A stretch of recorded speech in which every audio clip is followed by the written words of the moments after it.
নমস্কাৰ। আজি আপোনালোকক লৈ আহিছোঁ দৰং জিলাৰ ডিপিলা মৌজাৰ ঐতিহাসিক খটৰা সত্ৰলৈ। এয়া আমাৰ লগত আছে সত্ৰৰ পৰিচালনা সমিতিৰ সভাপতি মাননীয় শ্ৰী যাদৱ চন্দ্ৰ মহন্ত। নমস্কাৰ। এইখন খটৰা সত্ৰ। এই সত্ৰখন প্ৰতিষ্ঠা কৰিছিলে লেচাকনীয়া শ্ৰী শ্ৰী গোবিন্দ আতয়ে। তেখেত মাধৱদেৱৰ সপ্তম জনা প্ৰিয় শিষ্য। আমি সকলোৱে জানো বৈষ্ণৱ ধৰ্মৰ নৱবৈষ্ণৱ ধৰ্মৰ যি জাগৰণ হৈছিল, মহাপুৰুষ শ্ৰীমন্ত শংকৰদেৱে উত্তৰ পূব ভাৰতত আধ্যাত্মিক ক্ষেত্ৰখনৰ গোটেই মানৱ সমাজত একত্ৰিত কৰি আগুৱাই নিয়াৰ এটা প্ৰচেষ্টা চলাইছিল। আৰু সেই প্ৰচেষ্টাৰ আপাহতে তেখেতে দৰঙলৈ আহিছিল। দৰঙলৈ আহি সেই সময়ত ৰৌতাত ছমাহ থাকি গ'ল, কিন্তু তেওঁ কোনো ধৰ্ম প্ৰচাৰৰ সুযোগ নাপালে বিভিন্ন কাৰকৰ কাৰণে। পৰৱৰ্তী সময়ত তেখেতে মাধৱদেৱক দায়িত্ব দিছিল আৰু মাধৱদেৱে তেখেতৰ প্ৰিয় শিষ্য গোবিন্দ আতাক দৰঙলৈ পঠিয়াইছিল। আৰু গোবিন্দ আতয়ে ব্ৰহ্মপুত্ৰৰে ভূৰেৰে আহি আহি ননৈ নদীয়েদি এইফালেদি সোমাইছিল। আৰু আজি আমি য'ত আছোঁ এই ঠাইখিনিতেই 1568 খ্ৰীষ্টাব্দত এই সত্ৰখন প্ৰতিষ্ঠা কৰিছিল তেখেতে। আমি য'ত আছোঁ ইয়াতে এটা অলৌকিক ঘটনা দেখিছিল। এটা বামুণ ভেকলাই ওলোটাকৈ বিষাক্ত সাপ এটি এফালৰ পৰা গিলিয়াইছিল। আৰু সেই দৃশ্য দেখিয়ে তেখেতে ইয়াত সত্ৰ পতাৰ সিদ্ধান্ত ল'লে আৰু ইয়াত সত্ৰ পাতিলে। সেই সময়ত অৱশ্যে ইয়াতে এই গাঁওখনৰ নাম খটৰা নাছিল। ইয়াৰ যিখিনি প্ৰতিবেশী লোক আছিল, অত্যন্ত জংঘল আছিল।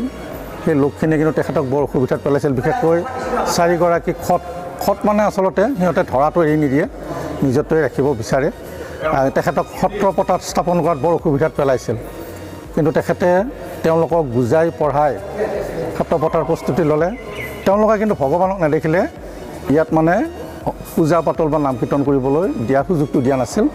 আৰু তেতিয়া গোবিন্দ আতয়ে বৰপেটালৈ গৈ ৰাম, লক্ষ্মণ, সীতা, হনুমান, লৱ কুশ এই বিগ্ৰহখিনি তাতে ৰাম বিজয় ভাওনা কৰিবৰ কাৰণে হেনো অযোধ্যাৰ পৰা আনিছিল আৰু তাতে বৰপেটাত আছিলে। আৰু বৰপেটাৰ পৰা সেইখিনি তেখেতে মাধৱ গুৰুৰ পৰা খুজি নৈৰে উভতাই আহি ইয়াত স্থাপন কৰিছিল। আৰু এতিয়াও সেই 1568 খ্ৰীষ্টাব্দৰ পৰা আজিলৈ 450 বছৰ হ'ল খটৰা সত্ৰত সেই বিগ্ৰহখিনি এতিয়াও স্থাপিত হৈ আছে।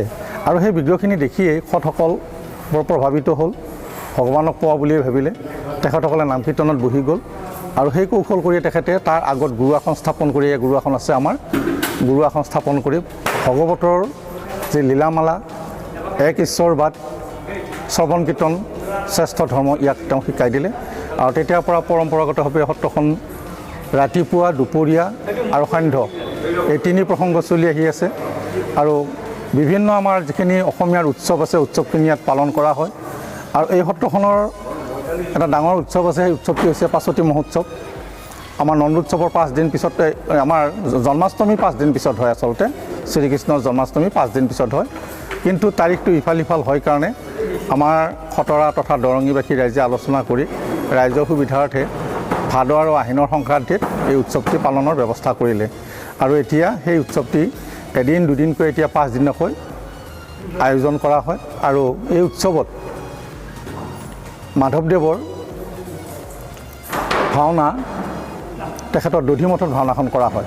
আৰু আমাৰ দৰঙৰ উপৰিও এতিয়া অসমৰ বিভিন্ন প্ৰান্তৰ দৰ্শনাৰ্থী ইয়াত সমাগম হৈ আহি আছে। আমি ক'বলৈ গ'লে এই সত্ৰখন এতিয়া এটা আমাৰ সমন্বয়ৰ ক্ষেত্ৰ হৈ পৰিছে। যিহেতুকে ইয়াত বৈষ্ণৱ সত্ৰ যদিও শাক্ত, সভ্য, গানপত্য সকলো শ্ৰেণীৰ মানুহে ইয়াতে আহে। ইয়াত কাৰো মানে ভিনপৰ বিচৰা নহয়, এই কথাত এনেকৈ চলি আছে। তাতকৈ ডাঙৰ কথা এটা, শংকৰদেৱে যি এটা ইচ্ছা কৰিছিল গণতান্ত্ৰিকভাৱে সত্ৰ প্ৰতিষ্ঠা কৰাৰ, য'ত একনায়ত্ববাদ নাথাকে, আৰু সেইটো কিজানি খটৰা সত্ৰতেই বৰ্তি আছে। আমাৰ খটৰা সত্ৰত সত্ৰাধিকাৰ নাই।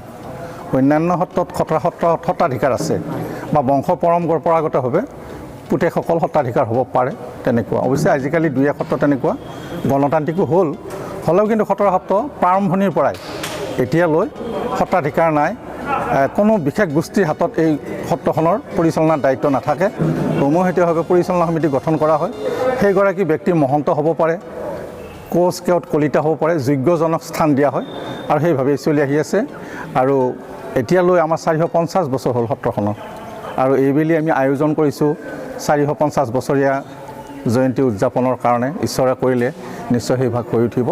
আমি 19 বৰ্ষৰ পৰা আৰম্ভ কৰি আহিছোঁ, হয়তো শেষৰ ফালে এই অনুষ্ঠানটো আমি উদযাপন কৰিব পাৰিম। আৰু এই সত্ৰখনৰ মাহাত্ম্যত আপ্লুত হৈ যথেষ্ট দৰ্শনাৰ্থী আহে। আমাৰ নিশাৰ ভাৱত বহুতে আপোনালোকে দেখিছে, এয়া চকুৰি ভকতৰ স্মৃতিত বৰগছা আছে, চকুৰি গছি বন্তি আছে চকুৰি ভকতৰ স্মৃতিত।